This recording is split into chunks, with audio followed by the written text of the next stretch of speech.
you're here, and I'm about to say hello to you if you are here. So just know that. And I think it's happening right now. I can see that 16 people are here. Oh, there you are. Bueno, Julie, good to see you.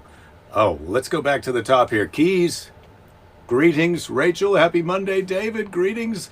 Dave, Joan, Keith, Ouija, you're on time. Dave, Julie, I said you hello. Oh boy, marvelous Monday, Brad. Yes, sir. Christopher, Dayton, hello. This shirt, I'm as bueno as I possibly can right now. Mary Vincent, no bueno. You want a queso shirt? Yeah, who doesn't want a queso shirt, Scott? And Scott, thank you for the information about your van, the van information you sent me. I appreciate that.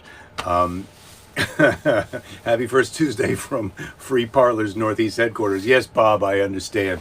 Probably. Well, if you were already on Parlor and you had downloaded it, you would be able to communicate with your little friends right now. But it just is a little hiccup. But I'm sure that for the most part, whatever you need to talk about, you can accomplish on the available platforms. Yeah, those who aren't here are not here. Yes, Brad, that is correct. Snow day in Monroe, Louisiana. Wow, you had to work in the hotel. Laura, snow in Louisiana. That's exciting. You saw a mass that looked like tortillas. Those sound pretty good, Mary. I'd love to see those. 3 inches of snow, Keys, in. You had 3 inches of snow in Austin? Wow. That is that's a lot of snow for Austin, Texas, as far as my understanding of Austin, Texas goes. I mean, the reason to move there is they don't have snow. That's one of the big reasons. Music, there's no snow. There's a bridge that a lot of bats fly out from under every day at sunset. That's exciting. Those are some great things about Austin, Texas. Also, the Lyndon Johnson Presidential Library is worth the trip. They have a animatronic Lyndon Johnson. Don't miss it. That's all I can tell you. So it is Motivational Monday. What does that mean? Well, I haven't, I did decide on something to talk about for Motivational Monday. But Mary, your no thanks on the bats. I'm telling you, the bats are pretty great. You get on that bridge and the bats fly out from under the bridge and head towards some kind of swampy place where they eat bugs all night.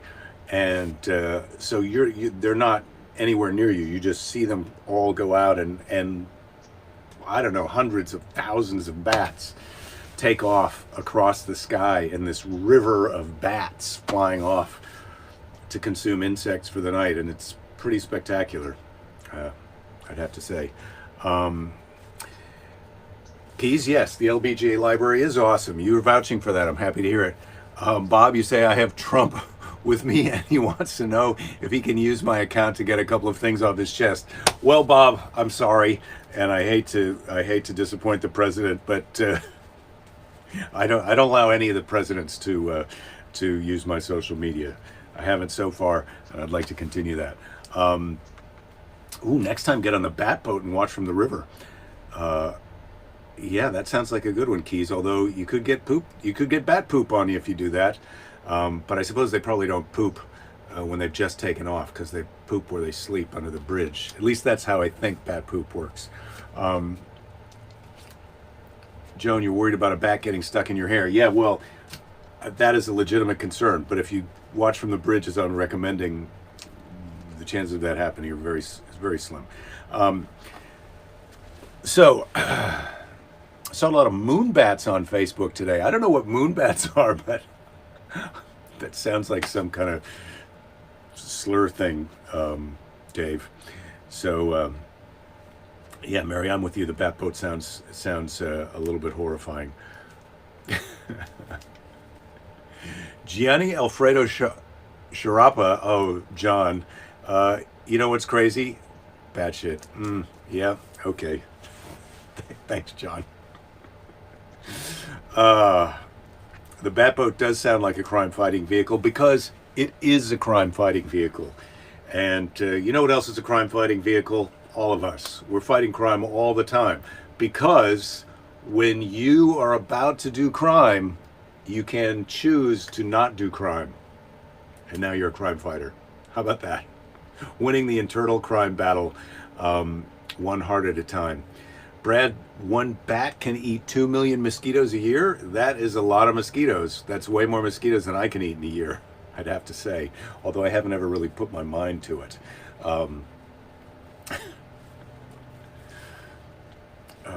Amy, hello to you in Georgia. Scott says I had a twilight boat reservation with a band for South by Southwest, but that didn't happen. I'm sorry for you, Scott. That sounds... They let you bring a cooler on the bat boat. Wow. Man, the more I learn about this bat boat, the more I thought I wasn't interested, and I feel like I was wrong. But then again, you never know. Bob, your college intramural team was the Wombats? I find that hard to believe. We don't have Wombats in America, and I don't think you went to college in Australia where they have Wombats. But I could be wrong about that. You're a man of international intrigue, Bob. All right, so what is my Motivational Monday? Man, pick something that you want to do.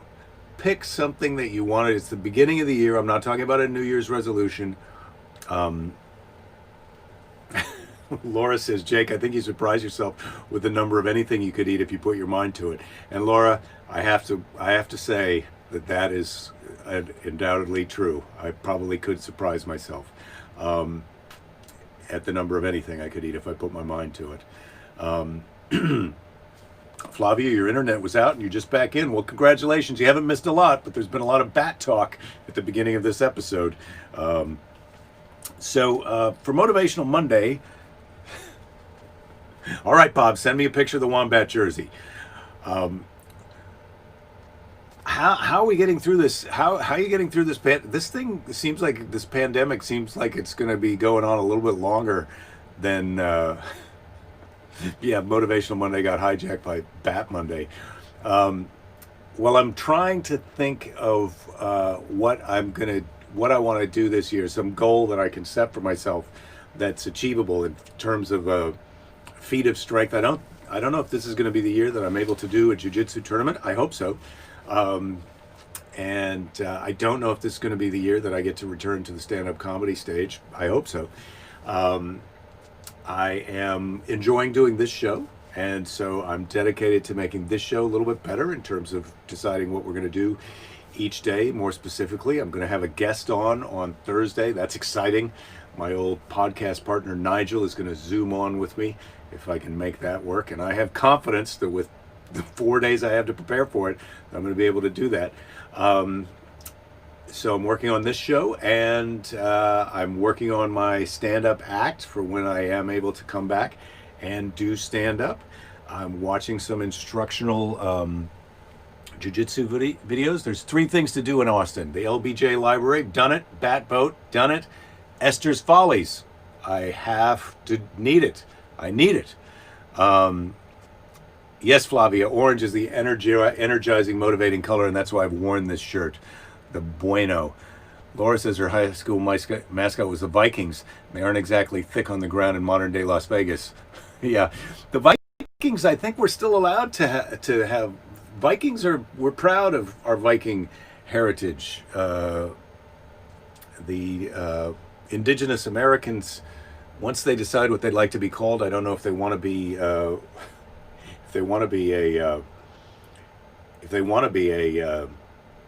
mascot, but we'll see. We're having pancakes there, Bob, your favorite local breakfast restaurant closed. Ooh, this thing is hard to sit close to home. Yeah, I get it. Yeah, I was worried about Nigel too. He went up to Canada and he's been back, but he'll be able to tell us all about that on Thursday. So we got to think of things that we're going to do this year. I'm thinking of some physical things I want to do. Since I've been swimming in the ocean, I'm starting to think I'd like to try and do some ocean swim for distance to see how far I can go. I'm going to try and compute how many lifeguard stands is a mile and see if I can work up to a mile swim on my ocean. Maybe not while it's quite this cold, but maybe. And so I can tell you what I have learned from my now. I started on Halloween, so that's November and December, half of January. So my 2.5 months of almost daily swimming in the cold ocean is that the hardest thing about doing it is deciding you're going to do it. And so I would say to take that lesson to some goal that you want to pick a goal for yourself, whether it's a physical goal or you want to perform or you want to start a writing project or whatever you want to do. You want to decide that you're going to do it and spend some time deciding that you're going to do it. Don't just say, oh, I'd like to write a novel and then start writing. You really need to spend some time and decide that you're going to do it and what it's like going to be like when you're finished doing it. And once you really have totally decided you're going to do it, and this was quitting smoking too for me. Once I decided that I was going to quit smoking and I said I don't smoke anymore, it was much easier. It wasn't easy to quit smoking, and it's not easy to swim in the ocean every day, but it's much easier when you've decided that you're going to do it. So this is the thing that I do, so I'm going to do the thing that I do. And once you've decided that you're going to quit smoking, then you're a non-smoker. And if you're a non-smoker and you want a cigarette, I know this sounds retarded. Well, you can't even say retarded, can you? I know this sounds idiotic, but non-smokers don't smoke. So if you are a non-smoker, you can't smoke. I don't think dolphins do want to murder you, but maybe they do. What's the water temperature these days? It is 57 degrees here in the Santa Monica Bay, which is cool enough. Phil, you'd like to send me your novel. Well, I hesitate to say that I'd like you to send me your novel because I've made this mistake before where I've said I'd love to read your novel, and I can say I would love to have read your novel, but I'm not sure that I can read your novel because I've said that I'd love to read your novel to other people who then sent me their novel, and upon reading their novel, I've realized that I didn't love reading their novel. so I'm interested in your novel, though.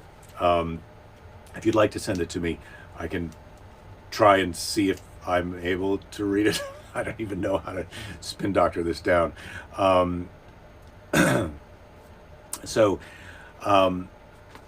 Rich, you say, when your friends ask you how you quit smoking, you tell them you had to stop smoking cigarettes in order to quit, not just say I was. Yeah, that is true. That is true.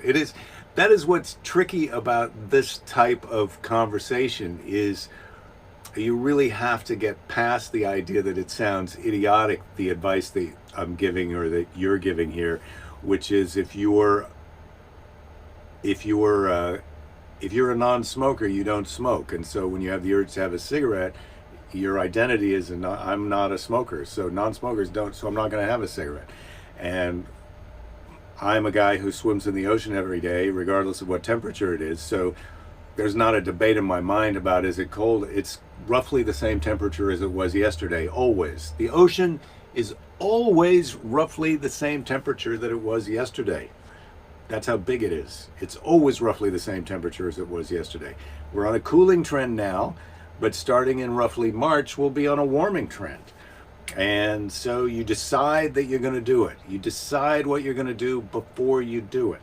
Then you break up what you're going to do into little tiny steps. And then you do the first step. And once you've done the first step, or while you're doing the first step, you begin to take the second step, and you focus on the step that you're on, and you will complete your destination. And that sounds also idiotic, and I do realize that, but in going to swim in the ocean every day, these steps are figure out what time you're going to go. And I know from experience now that I like to go between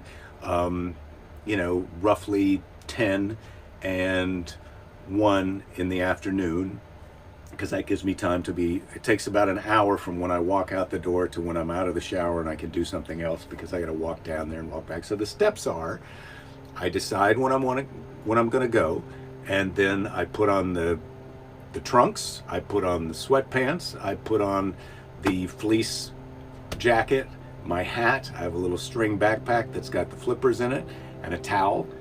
I get all that stuff on and ready. I put the mask on, I walk down the hill. As I'm walking down there, I'm breathing in through my nose, out through my mouth, kind of trying to keep my breath calm and oxygenate myself. And I'm thinking to myself that I'm preparing my body to get in this water, and it's going to be the same as it was yesterday. I always feel better afterwards than I do when I went in. Like when I'm walking into, always feel better than that when I'm walking out of the surf. If that's and that's true of every time I've done it. I always feel better coming out than in. And this is something that I can tell you from experience, but that you won't know until you do something like this.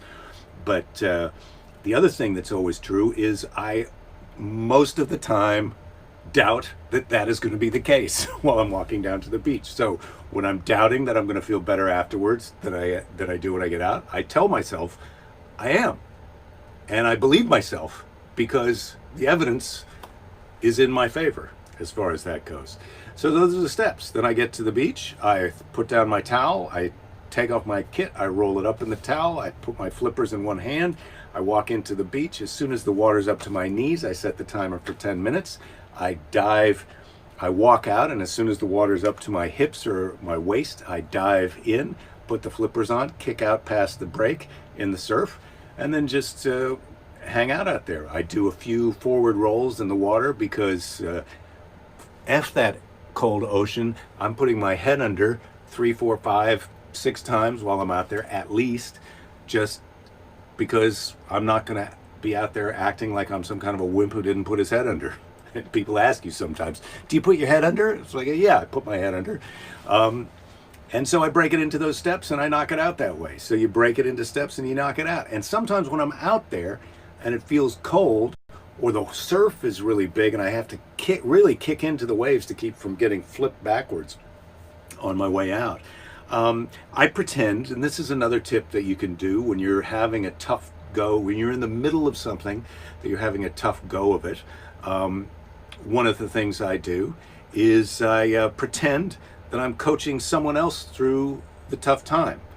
And by that, I mean, I'm actually talking to myself. Self-talk, yeah, that's what you're talking about, Mary. I'm talking about self-talk.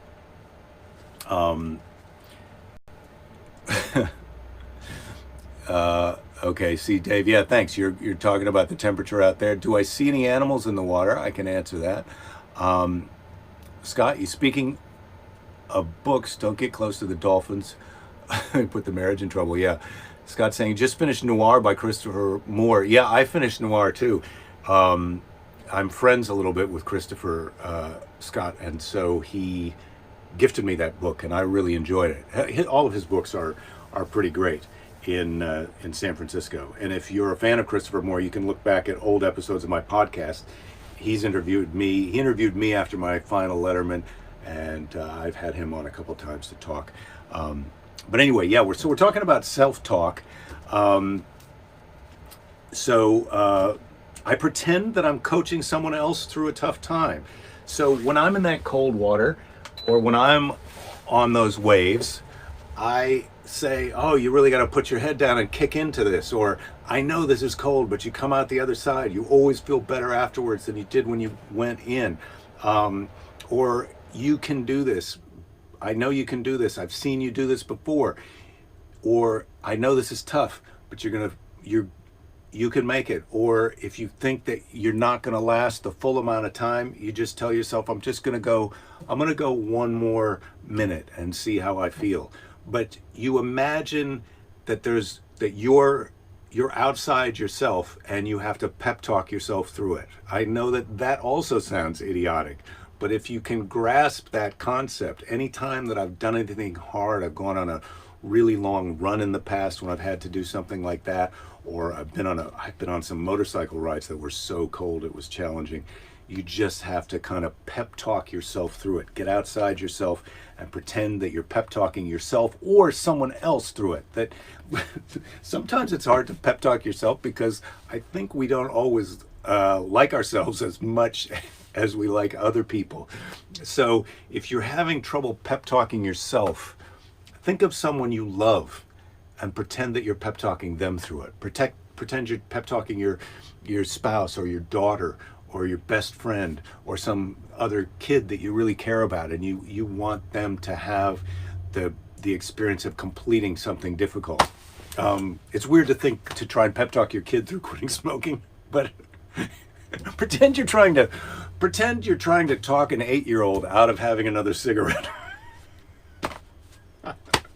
Sorry that I'm cracking myself up, but I'm having a pretty good Monday. I'm having a better Monday than I thought I was going to have. Bob, you're saying you appreciate the detail, but you want to draw the line if I get into shrinkage. I'm not going to get into shrinkage. Thank you. So I'm scrolling back up here. Your water temperature is 66 and it's too cold for you. Well, Keith, I don't know how to help you there. Saw something funny here in Austin, Keith says, while it was snowing, there were these kids making snow angels. One kid was laying face down. I thought about doing the face down snow angel, Keith, when I made that video that I put in the chat of me doing the snow angel in my shorts the other day. Where are we here? Flavia says, you know what I miss? The sauna.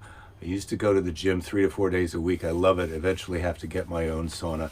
Yeah, Flavia, that's something you could put in the chat. I've looked at barrel saunas on the internet. We've got this old playhouse of our daughters, that's one of those, had a sandbox in the bottom, and then above that was a little platform with a kind of a tent over it, and then monkey bars on one side. And a few years ago, I put in paving stones on the inside, and that was going to be her science lab, and now it's where the bunny goes during the day in that old play structure. And what I want to do is tear that play structure out and put in a barrel sauna.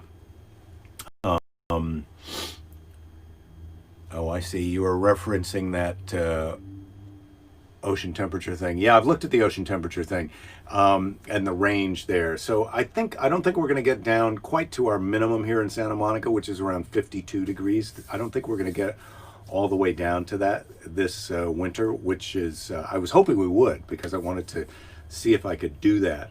But I think probably realistically we're only going down to 55 or 54, which is only a couple degrees, but sometimes that can be significant.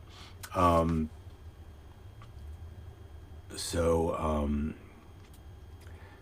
kind of scrolling through here. Oh, Cindy, you're saying mindset is essential. You're right. Non-smoker for 18 years. I finally was successful quitting after numerous attempts, and I decided I wanted to be a non-smoker. Then I wanted to be a smoker. Yeah. Yeah, that's true, Cindy. There's a book out there by Alan Carr that I can't remember the name of right now that has to do with non-smoking, but it's basically this same kind of idea that we were talking about. What kinds of motorcycles have I owned? Gary is asking. Well, yes, I can tell you that. I started off with a Honda VFR 75. I think it was the 750. It's a Honda 750. And VFR was kind of the model-y number of it. And that would have been probably late 80s model. I bought it used, and that was the most fun motorcycle I had to ride. Well, maybe not the most fun, but I really enjoyed that bike, and that's what I got first. And then I bought a Harley FLHS, I think is what they called it. It's like the big one that had plastic saddlebags in the back, but instead of a big metal fairing on the front end, it just had a plexiglass windshield. And I really loved that bike, but I kind of couldn't relate to the other Harley guys, as I've said here before, because you got your hardcore bikers, and those guys are nicer than you think they're gonna be. They're very, I really enjoyed those guys, the ones that I've met, the biker guys, where the Harley is their most valuable possession, or one of their most valuable possessions. And then the other people who own Harleys are the doctors and lawyers and weekend warrior guys, and I'm not going to say douchebags, but the dentist who rides his Harley for 1 hour on the weekend to the place where then he drinks a beer in his leather outfit and pretends he's a biker. I wasn't crazy about those guys, but I realized that I was more in that demographic outside of riding the motorcycle than than I was with the hardcore biker guys, who I liked more. And so the Harley, the whole image that went with it, I couldn't figure out how I fit into that. And I was more of a nerd, science nerd, and I had a BMW, the Boxer, the interposed twin, R100 GS. It's a 1,000cc motorcycle, but the R100 GS, 1988. And I had some Al Jesse aluminum side bags on it that I loved. Al Jesse is a guy who makes aluminum motorcycles bags from Iowa. I'm assuming he still is making them, or he has some family business that's making them. And those are my 3 bikes that I had. But it's been years since I've done that. Ed, thank you. Easy to stop smoking, Alan Carr. There you go.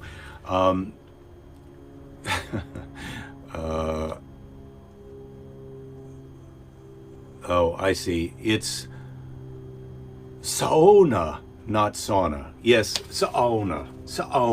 Yes, I did know that, Uma. Thank you for helping me. Sauna. My friend Michael has a sauna that he. I know I'm kind of. Now I'm so into how I'm supposed to say it.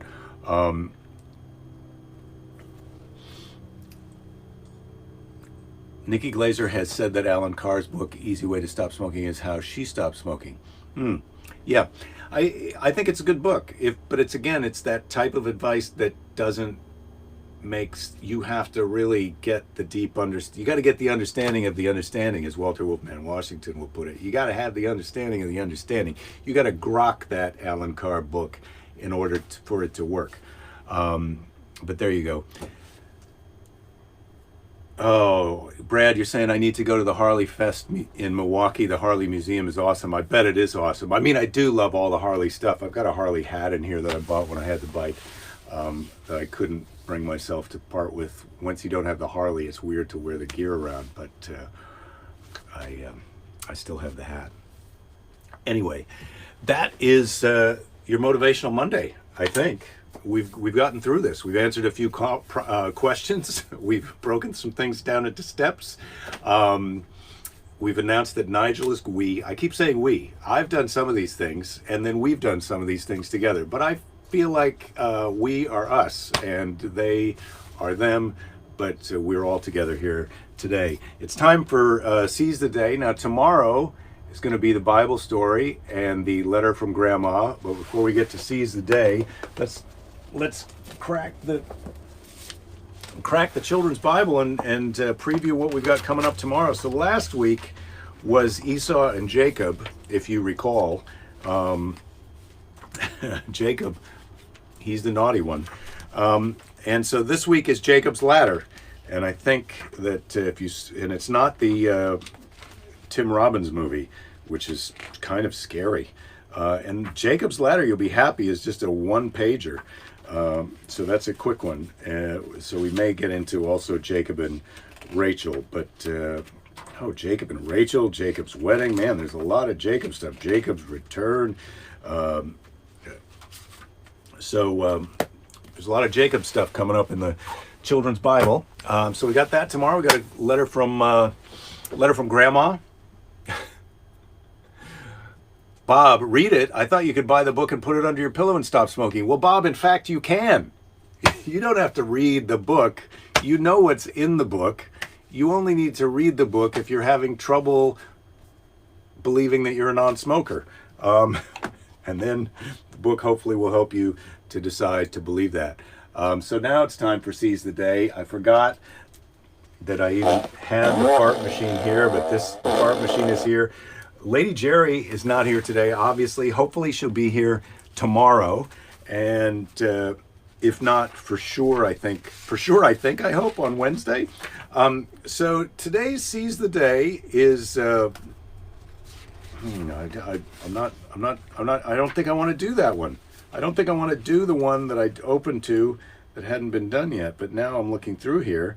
I'm realizing, man, maybe, here we go. Anne Frank. Today's Seize the Day is from Anne Frank. So this is a little girl. Today's Seize the Day is from a little girl who knows a thing or two about a thing or two about getting through a tough time. Anne Frank. I don't think of all the misery, but of the beauty that still remains. We all live with the objective of being happy. Our lives are all different and yet the same. Think of all the beauty still left around you and be happy. Anne Frank, killing it on a Monday with her Seize the Day. Thank you to Anne Frank. Thank you to Rachel. Thank you to all of you. I hope you guys have a great Monday night. I love to see you here every day too, Cindy. Thank you very much. That is very nice of you to say that. Julie, you need to believe you're a non-eater. Well, girls got to eat, Julie. So you can eat less, but let's not go all the way to non-eating. Baby steps. Well, what about Bob? Brad? Yeah, I remember What About Bob. I remember that movie, Bill Murray, and was it No More Panties on the Rod? Richard Dreyfuss. That was from was that The Goodbye Girl? I think so. Neil Simon. All right, we'll be back tomorrow. We'll be back tomorrow with a Bible story and a letter from Grandma. Oh, that was a corker. Yes, van update tomorrow, sure thing. Remind me if I forget, Ed. And when in Austin, go to Torches Tacos. There's so many tacos in Austin. They act like one taco place is better than another place, but all of the taco places I went there were so good. Anyway, you got your bats, you got your tacos, you got your LBJ museum, and you got a few other things. All right, I think that's it. I think I did all the things. I did all the things. The fun meter is